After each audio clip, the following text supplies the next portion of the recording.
சாப்பிட போகலாமா? Hi hello எல்லோரும் எப்படி இருக்கீங்க? இன்றைக்கி லஞ்சுக்கு எங்கள் வீட்டில் இருந்து ஒரு 20 மினிட்ஸ் டிரைவில் இருக்கிற கிருஷ்ண பவன் அப்படின்ற ஒரு ரெஸ்டாரண்ட் தாங்க வந்திருக்கோம். இது ஒரு பியோர் வெஜ் ரெஸ்டாரண்ட். உள்ளே என்ட்ரோடனே பார்த்தீங்கன்னா ஆம்பியன்ஸ் வந்துட்டு சிம்பிளாக எலிகெண்ட்டாக சூப்பராகவே இருந்துச்சு. நல்ல ஸ்பேஷியஸாக இருந்துச்சு. இவங்க மெனு கொண்டு வந்திருந்தாங்க. ஒவ்வொரு டிஷ்ஷும் அவங்களுடைய ட்ரேட்மார்க்கான டிஷ்ஷஸ் எல்லாமே எக்ஸ்பிளைன் பண்ணிவிட்டு ஃபஸ்ட் எங்களுக்கு கொண்டு வந்தது பார்த்தீங்கன்னா சிக்கு மில்க் ஷேக்கும் மேங்கோ லஸ்ஸியும் கொடுத்துருந்தாங்க. சிக்கு மில்க் ஷேக்கில் சுகர் கரெக்டான அளவில் நட்ஸ் எல்லாம் போட்டு மேங்கோ லஸ்ஸியும் டேஸ்ட் வேறு லெவலில் இருந்துச்சுங்க. ரெண்டுமே சூப்பராக இருந்தது. பசங்களுக்குமே ரொம்ப பிடிச்சிருந்தது. அதுக்கப்புறமேட்டு அவங்களுடைய தாலி தான் ஆர்டர் பண்ணியிருந்தோம். ஸோ அதில் வந்துட்டு ஒயிட் ரைஸ் நெய்யோடு கொடுத்துருந்தாங்க. அதுக்கப்புறம் சாம்பார், ரசம், வத்தக்குழம்பு, பீன்ஸ், கேரட், பட்டாணி போட்டு ஒரு பொரியல், ஒரு கூட்டு, வடை, கேசரி, ஒரு சப்பாத்தி இல்லாட்டி பூரியுமே கூடயே வந்திருந்தது. எல்லாமே பார்த்தீங்கன்னா ஆத்தென்டிக்காக செம்ம ஃப்ரெஷ்ஷான டேஸ்ட்டில் சூப்பராக இருந்துச்சுங்க. Must try. அடுத்தது ஸ்டஃப்டு சீஸி ஹாலப்பினோ கொண்டு வந்திருந்தாங்க. அதுக்கப்புறமேட்டு பேபிகார்ன் மஞ்சூரியன் கொண்டு வந்திருந்தாங்க.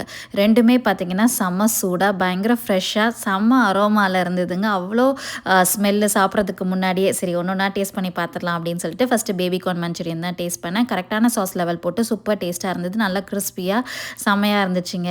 அதுக்கப்புறமேட்டு அந்த ஸ்டஃப்டு சீஸி ஹாலப்பினோ வந்துட்டு நான் இது வரைக்கும் எங்கேயுமே அதை ட்ரை பண்ணதில்லை. அவ்வளோ டேஸ்ட்டாக இருந்துச்சு. அந்த மின்ட் சட்னியோட சாப்பிடும்போது அதுவும் இந்த ஈவினிங் ஸ்நாக்லாம் கண்டிப்பாக அதை ட்ரை பண்ணணும் அப்படின்னு தான் சொல்லுவேன்.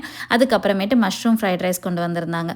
இதை வந்துட்டு இந்த ஸ்ட்ரீட் ஸ்டைலில் இந்த மஷ்ரூம் இருக்கிறதே தெரியாத அளவுக்கு அவ்வளோ டேஸ்ட்டாக பண்ணியிருந்தாங்க. இதுவுமே நல்ல சூடாக இருந்துச்சு.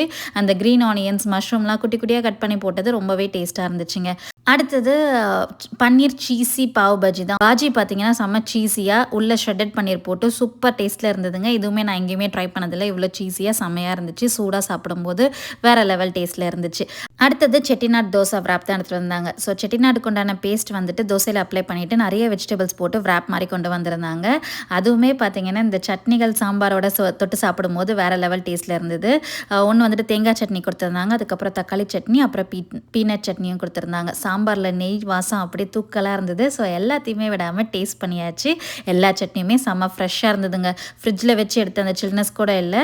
அப்பப்போ ஃப்ரெஷ்ஷாக அரைக்கிறாங்க அப்படின்னு சொல்லியிருந்தாங்க. ரொம்ப டேஸ்ட்டாக இருந்துச்சு. அதுக்கப்புறம் ஆனியன் குல்ச்சா ஒன்று, சீஸ் நான் ஒன்று, அது போக கேஷ்யூ ராயல் கறி ஒன்று கொடுத்துருந்தாங்க. அந்த கேஷ்யூ ராயல் கறியில் பார்த்தீங்கன்னா கேஷ்யூலேயே அரைச்சி அது போக அது உள்ளேயே பார்த்தீங்கன்னா அந்த மசாலாக்குள்ளேயே அவ்வளோ கேஷ்யூஸ் இருந்தது.